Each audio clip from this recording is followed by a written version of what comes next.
So Hanzo's been introduced in this story. Joseph is another character that gets introduced at the very beginning of this story that we don't see much so far, and he is Evelyn's partner in detectiving. And it turns out that Joseph is a werewolf. Now, I've always written Joseph as a Japanese, British, mixed, dual nationality werewolf. Evelyn doesn't know he's a werewolf because the werewolves don't really want people to know. And he's very close to becoming the next pack leader, the pack king.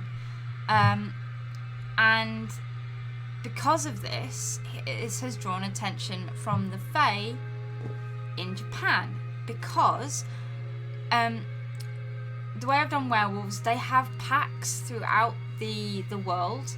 We've got a pack in England, there is a large pack in the south of Europe and a large pack in the north of Europe. They are very separate. They don't do it like, there's a pack in France, there's a pack in Germany, there's a pack in Spain. No, they just separate into north and south. And there's a pack in America, North America, there's a pack in South America, there's a pack in Australia, one in New Zealand, do not get on. There's one in Japan, there's one in Korea as a whole, and there are 3 in the China, Eurasia, kind of Russia, China bit. But the Japanese pack is running low on warriors. So my werewolves, there's no such thing as shapeshifters, as in you... Yes, if there's going to be a territory dispute, it's done on a king to king. So if you had an issue, they have something called a moot, or depending which pack it is, they'll get together like once every 10 years, and because they're fairly long lived, they don't need to worry about this kind of thing. Everybody will come together, and any disputes are sorted out on a base level, because werewolves were used as foot soldiers by the Fae, and unlike in Japan and New Zealand, and I believe I have it as one of the 2 packs in China, Eurasia, you have got yourself muddy. They don't get on with the Fae, and they don't really get on with humans because they were turned against their will, most of them. So they get together and they deal with it on a very werewolf-only basis. Japan is slightly different because obviously, do the different werewolf packs have... No. So the way werewolves actually work in my world, you have obviously... Werewolves are only wolves. There is no cat shifters, bear shifters. You are only considered a were animal if you shift into a canid of some form. So, large dogs, small dogs, jackals, foxes, coyotes, wolves, dire wolves. I'm trying to remember, there is another one and I can't remember what it is. But the wolf pack, if you are a wolf in the pack, you are a warrior. If you are a large dog, you're a warrior. If you are a fox, or small dog, or a jackal, you are considered a runner, a craftsman. You aren't any less. The packs don't see you as any less than a warrior. They're not...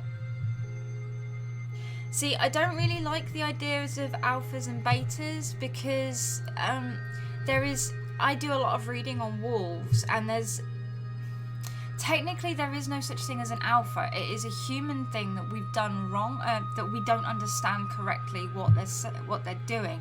Packs are built around a breeding pair normally. Male, one female. They're not necessarily alphas. Bless me. They're just the breeding pair. So the idea is that, because there's also that horrible stigma of if you're an alpha, you're ultra aggressive and rude and you don't care, or that's a lot of stuff that I've been reading in fantasy, and I really don't like that. And then you've got the betas who are weak and pathetic, and I don't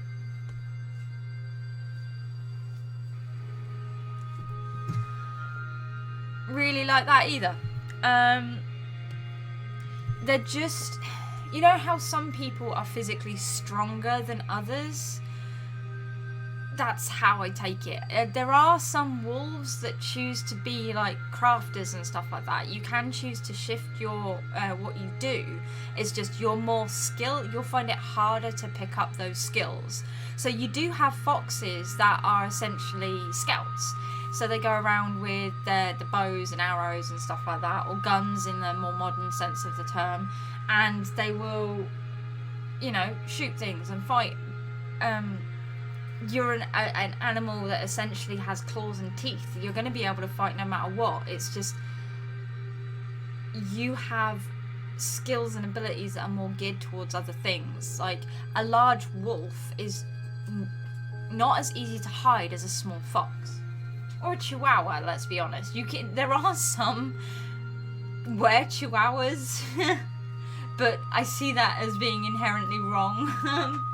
Just imagine this like big beefy man changing into a werewolf, and it's like a tiny little chihuahua, like a really dense chihuahua. So you try and pick it up, and it's like, oh my god, what the hell? But it's a chihuahua nonetheless, and you're like, okay, sure. So we do. It kind of gives it a nice dynamic, because in the next book, which is more about the werewolves, I have written some of that. You do get some of the smaller dogs get really angry and try and go to the gym and beef up in hopes it will change them into werewolves, but it's just like, no, that's not how it works.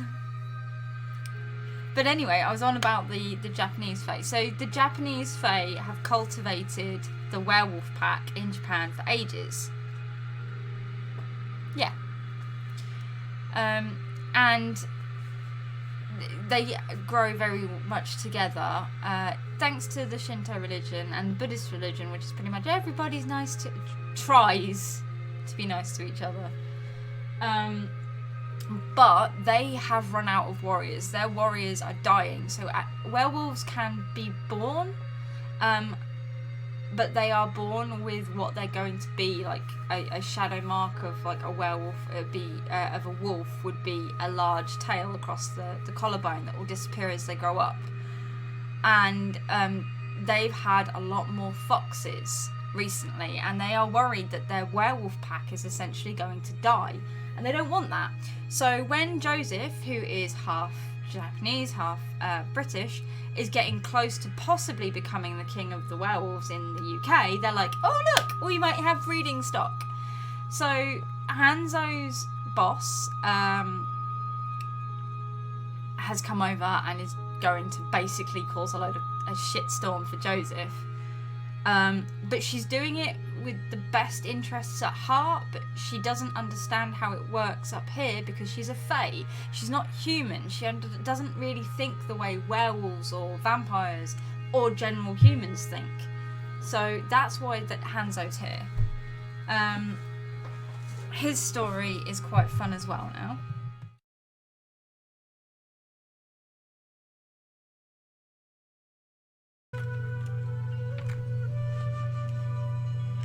No, Evelyn has been brought in by Sergeant Cross to find Janos. They can't find any ways into his dimension or his home. Like this place where they are now visiting is the home of the vampires, which is in like a pocket dimension between the Fae side of the world and the human side of the world. It's like a place between where they've built their home, which is why this is in a never-ending kind of wood. And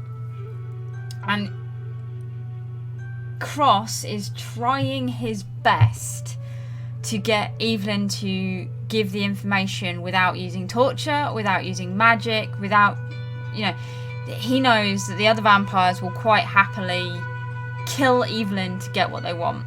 And he doesn't want her to die because, in his words, he hasn't said it yet to her, but he never wanted Janos to be made. He thinks that the vampire's best bet is to ensure that no more vampires are created. He thinks that enough people have died to the vampire's stupidity over the years that he doesn't want to see it happen again. Sergeant Cross is about... Oh god, I need to double check how old he is. Give me a second. He's from the First World War, I believe.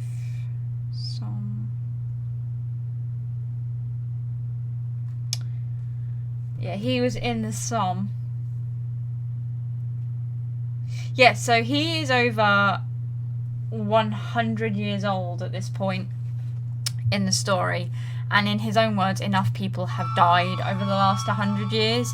He lived through the First World War. He lived through the Second World War. And he has seen all of the wars that we've done to ourselves and the Fae have done to themselves over the last 100 years, and he's tired of it.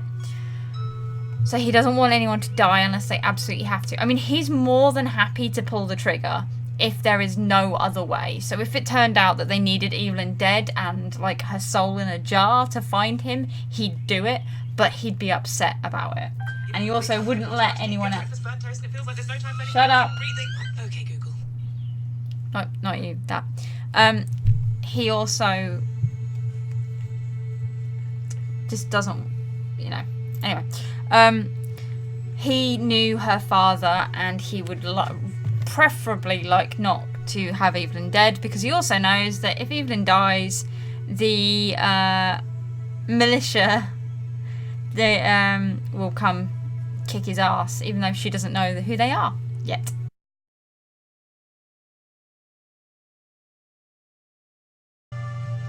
Cross himself is a very different being to the way vampires are, the rest of the vampires are. So a lot of the way, I'm pretty sure I've said this before, but the way vampires are created in my world is unknown to the vampires themselves. The only people who do know are Fae, and any vampires that do find out are summarily executed, no matter how important or useful they are to their masters. They're just outright killed. So it's important to the Fae that the vampires don't know how they're made. When you are turned into a vampire, your powers are based on what powers your master has. So if your master is a shapeshifter, you're going to be a shapeshifter. If your master is very, very good at hiding, like turning into shadow, you can turn into shadow.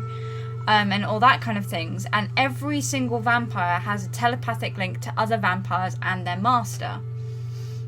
One of the worst punishments that can happen to a vampire is that they are removed from the telekinetic circle. Because even when you're on your own, you constantly have other vampires' voices in your head, and you get used to that.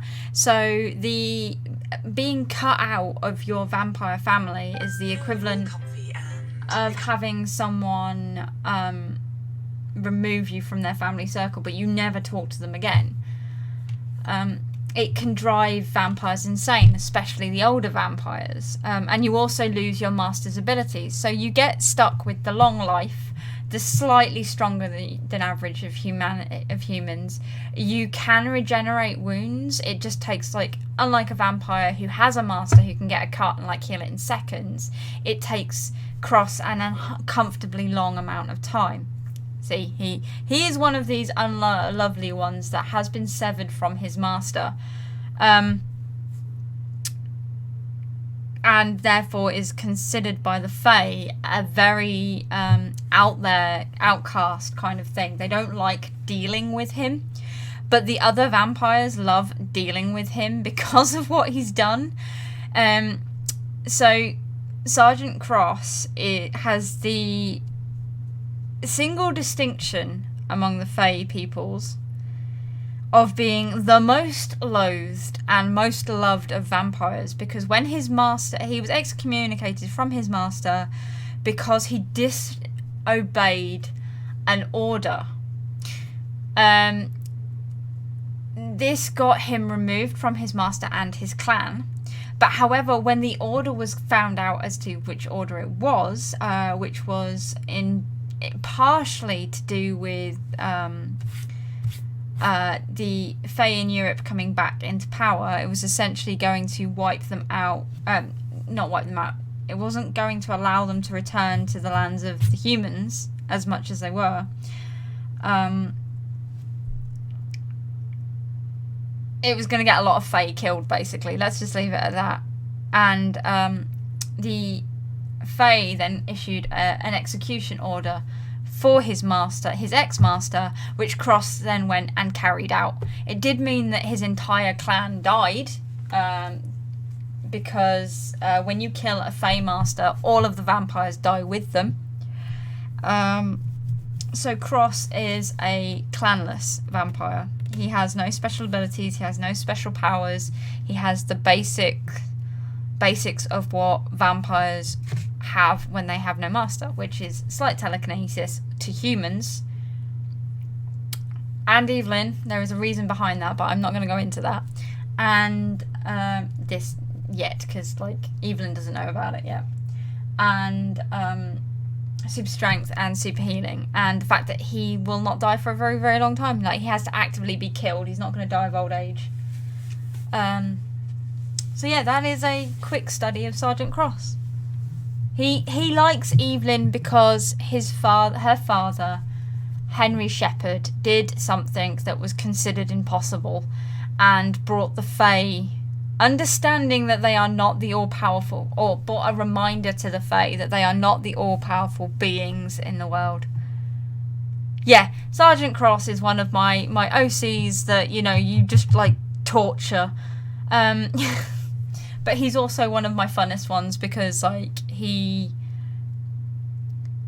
his previous writings, he has a tendency to flirt with anything because it's funny.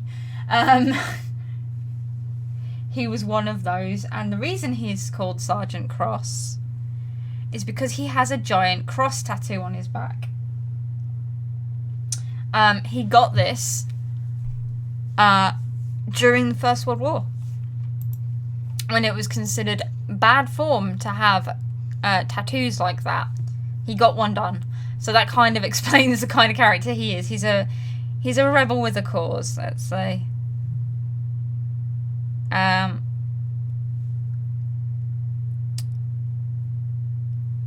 And over the years, he has done some stuff with that cross tattoo, which gives him some abilities. But they're not vampire based, therefore I'm not including them in his ability list.